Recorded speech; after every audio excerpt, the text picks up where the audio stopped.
Pag malapit na, talagang matindi na yung sakit.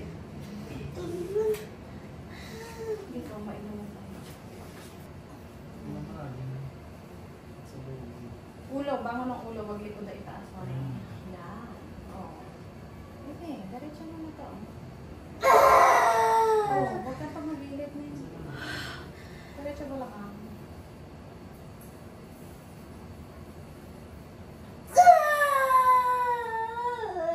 Ay pa, hanggat may sakit.